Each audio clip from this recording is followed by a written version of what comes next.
और उनको पता कैसे है कि वही नाम कटे हैं जो उनको वोट करने वाले थे। चुनाव से पहले ममता बनर्जी एसआईआर के मुद्दे में ऐसा फंस गई कि वो चुनाव आयोग से लेकर सुप्रीम कोर्ट तक के चक्कर काटे। वोटर लिस्ट से 90 लाख से ज्यादा नाम कटने से ममता बनर्जी टेंशन, वो इसे बीजेपी की चाल बता रही, फिर से सुप्रीम कोर्ट जाने की बात कह रही। देखिए, सबसे गजब की चुनावी लड़ाई तो बंगाल में लड़ी जा रही है, जहां प्रधानमंत्री नरेंद्र मोदी ने आज 6 गारंटी देकर ममता बनर्जी के चुनावी कैंपेन को हिलाकर रख दिया। इसके बारे में आपको आगे बताऊंगा और यह भी बताऊंगा कि जवाब में ममता बनर्जी ने पीएम मोदी को क्या चैलेंज दिया है। लेकिन सबसे पहले आज 3 राज्यों में जो वोटिंग हुई है उसके बारे में बताना जरूरी है, क्योंकि इन 3 राज्यों में से एक असम भी है।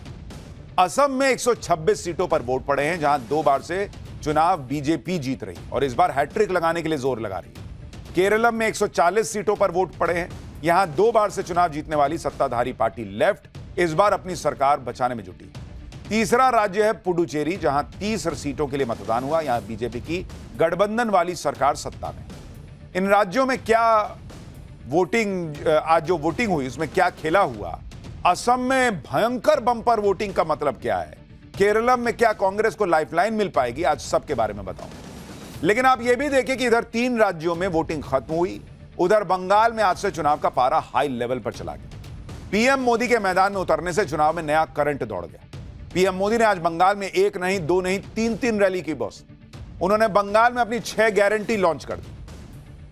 नरेंद्र मोदी ने पहली गारंटी दे दी है कि टीएमसी की गुंडागर्दी खत्म करूंगा, कानून का राज बंगाल में लाऊंगा अगर बीजेपी की सरकार बनी। मोदी की दूसरी गारंटी है सरकारी सिस्टम जनता के प्रति जवाबदेह होगा।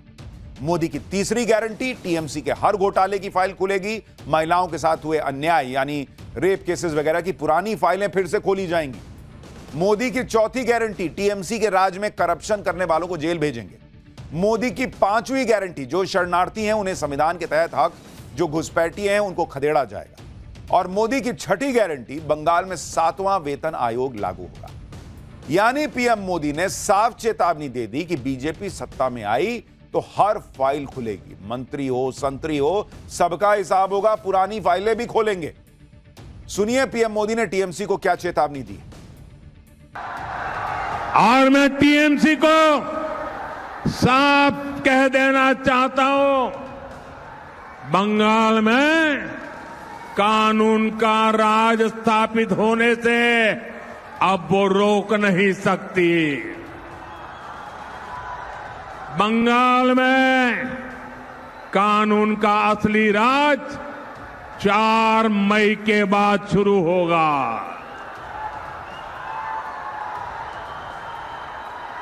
चार मई के बाद हर गुंडागर्दी का हिसाब लिया जाएगा।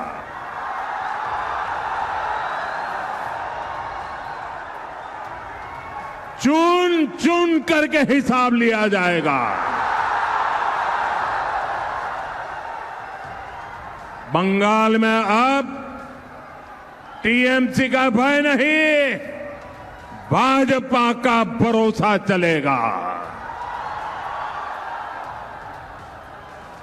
और काटमानिर खेला चोलबे ना। सबका साथ, सबका विकास, और जिन्होंने बंगाल को लूटा है सबका हिसाब होगा। पीएम मोदी खुलकर कह रहे हैं कि 4 मई को बीजेपी अगर सत्ता में आई बंगाल में तो चुन चुन के हिसाब होगा। बंगाल के चुनाव में हिंसा एक बड़ा मुद्दा होता है। आज पीएम मोदी ने उसी को लेकर टीएमसी को चेतावनी दी कि 4 मई के बाद सबकी फाइल खुलेगी बॉस। पीएम मोदी ने आज बंगाल में 3 ताबड़तोड़ रैलियां करके बंगाल चुनाव का टोन सेट कर दिया। आज उन्होंने ममता बनर्जी पर 3 बड़े आरोप भी लगाए। पहला आरोप, घुसपैठिए का कब्जा हो रहा है, घुसपैठी डेमोग्राफी बदल रही है, मंदिर जाने पूजा करने की इजाजत नहीं मिलती। दूसरा आरोप, बंगाल में हिंदू सुरक्षित नहीं है, एक समुदाय के नाम पर हिंदुओं को धमकाया जा रहा है। और तीसरा आरोप, टीएमसी अपने वोट बैंक को खुश करने के लिए धर्म के आधार पर आरक्षण देने में जुटी है। सुनिए एक बार। साथियों, एक समय था जब लाल इश्तेहार जारी करके हिंदुओं को नरसंहार की धमकी दी जाती थी। टीएमसी भी आज वही कर रही है। एक समुदाय के नाम पर फिर से हिंदुओं को धमकाया जा रहा है। साथियों, बंगाल के लोगों की एक बहुत बड़ी चिंता घुसपैठियों की है। जो लोग पीढ़ियों से अपने गांव, अपने मोहल्लों में रहते आ रहे थे, उनके देखते देखते उन पर घुसपैठियों का कब्जा हो रहा है। कुछ जगह तो डेमोग्राफी इतनी बदल गई है कि लोगों को मंदिर जाने और पूजा करने की इजाजत नहीं मिल रही। कई जगह श्रद्धालुओं के रोज मंदिर जाने पर पाबंदी लगा दी गई। केवल दुर्गा पूजा के अवसर पर ही पूजा करने दी जाती है। इधर पीएम मोदी घुसपैठियों के मुद्दे पर ममता बनर्जी को घेर रहे हैं। उधर चुनाव से पहले ममता बनर्जी एसआईआर के मुद्दे में ऐसा फंस गई कि वो चुनाव आयोग से लेकर सुप्रीम कोर्ट तक के चक्कर काट रही। वोटर लिस्ट से 90 लाख से ज्यादा नाम कटने से ममता बनर्जी टेंशन में। वो इसे बीजेपी की चाल बता रही है। फिर से सुप्रीम कोर्ट जाने की बात कह रही।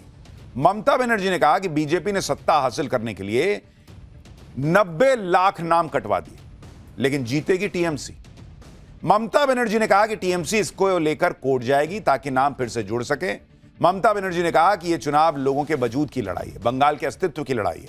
इससे पहले कल भी ममता बनर्जी ने कहा था कि जब लोगों के नाम कटने का मामला ट्रिब्यूनल में है तो फिर पहले फेज की वोटर लिस्ट फाइनल कैसे हो सकती है। ममता बनर्जी ने कहा कि वो इसे सुप्रीम कोर्ट में चुनौती देंगी। वो कोर्ट का आदर करती हैं, लेकिन वो संतुष्ट नहीं है। ममता बनर्जी कह रही हैं कि जो हो रहा है उसे वो पचा नहीं पा रही। उनके मुताबिक उन्हें लगता है कि उन्हें फिर से वकालत शुरू करनी चाहिए, लेकिन वो सीएम है, इसलिए ऐसा नहीं कर सकती। यानी इशारा साफ है, ममता बनर्जी फिर से काला कोट पहनकर सुप्रीम कोर्ट जाने वाली है। लेकिन आप यह भी देखिए कि बंगाल में चुनाव इस वक्त सिर पर है। टाइम बहुत कम बचा है। पहले चरण की वोटिंग 23 अप्रैल को है और ममता बनर्जी फिर से कानूनी लड़ाई में उलझने जा रही हैं। अब वो प्रचार करेंगी या सुप्रीम कोर्ट में बहस करेंगी। और अगर 23 को पहले चरण की वोटिंग है तो वो अगर उनके हिसाब से सारे वो नाम कटे हैं जो उनको ही वोट करने वाले थे, तो वो जुड़ेंगे कब? और उनको पता कैसे है कि वही नाम कटे हैं जो उनको वोट करने वाले थे? दरअसल ये सब करके एक तरह से ममता बनर्जी खुद मान रही हैं कि जो नाम कटे हैं वो उनके ही वोटर हैं। इसके लिए ममता बनर्जी जोर लगा रही है। बंगाल में एसआईआर की प्रक्रिया के दौरान 90,82,000 नाम वोटर लिस्ट से हट गए। इनमें से 57% नाम उन 10 जिलों से हटे हैं जो बांग्लादेश बॉर्डर के आसपास के। एक अनुमान के मुताबिक 10 जिलों में जो नाम कटे उसमें से 70% मुसलमान हैं। ये वो 10 जिले हैं जहां टीएमसी ने 2021 विधानसभा चुनाव और 2024 लोकसभा चुनाव में बढ़िया प्रदर्शन किया था। साल 2021 में टीएमसी ने इन 10 जिलों की 151 सीटों में से 110 सीटें जीती थी, जबकि बीजेपी ने मात्र 41। साल 2024 के लोकसभा चुनाव में टीएमसी को 151 में से 91 सीटों पर विधानसभा वार बढ़त हासिल थी, जबकि बीजेपी को 48 विधानसभा सीटों पर बढ़त थी। शायद यही वजह है कि चुनाव के हाई टाइम पर भी ममता बनर्जी सुप्रीम कोर्ट में कानूनी लड़ाई लड़ने की बात कर रही। इधर ममता बनर्जी एसआईआर को लेकर लड़ाइयों में उलझी हैं। उधर पीएम मोदी ने आज यह दावा कर दिया कि भवानीपुर, जहां से ममता बनर्जी चुनाव लड़ रही हैं, उसमें शुभेंदु अधिकारी के सामने ममता बनर्जी वैसे ही हारेंगी जैसे 2021 में नंदीग्राम में हारी थी। सुनिए पीएम को। जो कमाल 5 साल पहले नंदीग्राम ने किया था, इस बार वही हाल भवानीपुर में भी होने जा रहा है। पूरे बंगाल में होने जा रहा है। मेरे साथ बोलिए, पलटानो दरकार, पलटानो दरकार, पलटानो दरकार। पीएम मोदी ममता बनर्जी की हार की भविष्यवाणी कर रहे हैं। उधर ममता बनर्जी भी पीएम मोदी की हार की भविष्यवाणी कर रही हैं। ममता बनर्जी कह रही हैं कि बंगाल को टारगेट करने की कोशिश मत करो, पहले दिल्ली संभालो। अगस्त 2026 तक इनका पतन हो जाएगा। बंगाल अपनी आजादी के लिए लड़ेगा और दिल्ली को टारगेट करेगा। अगर मुझे उकसाया गया तो मैं और भी बहुत कुछ उजागर करूंगी। औरतें जैसे पैसे बचाकर रखती हैं, वैसे ही मेरे पास बहुत कुछ है। अब ममता बनर्जी क्या ऐसा राज रखे बैठी हैं जो कह रही हैं कि उजागर कर दूंगी? उनको कर देना चाहिए, लेकिन वो ये भी दावा ठोक रही हैं कि अगस्त 2026 मतलब मान के चलिए अगले 3-4 महीने में, वो कह रही हैं दिल्ली में बीजेपी की जो सरकार है, एनडीए की जो सरकार है, उसको बड़ा झटका लगेगा।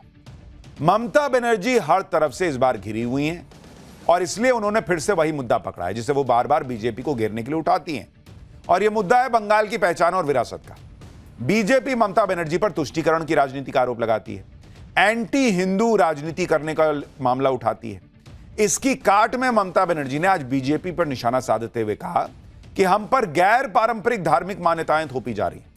बंगाल का मुख्य त्योहार दुर्गा पूजा है। मैं हिंदू मंत्र पढ़ती हूं, लेकिन ईद और क्रिसमस में भी हिस्सा लेती हूं। यही हमारी संस्कृति है। जनता को समझदारी से फैसला करना होगा। बंगाल पर कब्जा करने, भाषा को दबाने और कुछ खाने की चीजों पर रोक लगाने की कोशिश हो रही है। बंगाल में ममता बनर्जी ने मांस मछली को भी चुनावी मुद्दा बना दिया है। यह नैरेटिव गढ़ा है कि जैसे बीजेपी बिहार में मांस मछली को खुले में बिकने से रोक रही है, वही बंगाल में कर देगी। ममता बनर्जी कह रही है कि बीजेपी को वोट देने का मतलब है मांस मच्छी से हाथ गवा देना, बंगाली भाषा से दूर हो जाना। लेकिन ममता बनर्जी के इस दाव का आज काउंटर पीएम मोदी ने खुद कर दिया। हल्दिया की रैली में पीएम मोदी ने कहा कि टीएमसी अब बंगाल को मछली भी नहीं दे पा रही। यहां मछली का उत्पादन घट गया है, जबकि बिहार में मछली का उत्पादन दोगुना हुआ है, क्योंकि बीजेपी ने मछुआरों के लिए बहुत काम किया है। यानी पीएम मोदी ने क्लियर मैसेज दे दिया कि बंगाल में मछली ममता बनर्जी की वजह से कम हो रही है, बीजेपी आएगी तो मछली बढ़ेगी। यानी तरह तरह के चुनावी मुद्दे उठ रहे हैं। जीरो हमने इन्वेंट किया, हमने बताया दुनिया को, जहां योग है वहां रोग नहीं। सबसे पुरानी सभ्यता है हमारी। गुलामी से तो और देश भी लड़े भाई, पर आजादी के लिए अहिंसा का रास्ता बस हमारा था। अपने पसीने से जमीन सींचता किसान और घर में घुसकर मारने वाले जवान, बस इसी मिट्टी ने जने। इसके हाथ ने जब थामा जज्बा तो इतिहास रचे। कदम बढ़ाए तो चांद का वो हिस्सा चूमा भाई, जहां कोई कभी नहीं पहुंचा। आज पूरी दुनिया में शान से लहरा रहा है तिरंगा, और इसके पीछे है गर्व से भरी अनगिनत कहानियां जो लिखी जा चुकी हैं और लिखी जा रही हैं, जिन्हें मैं सुनाऊंगा आपको राष्ट्रगर्व रोज शाम 6:25 पर।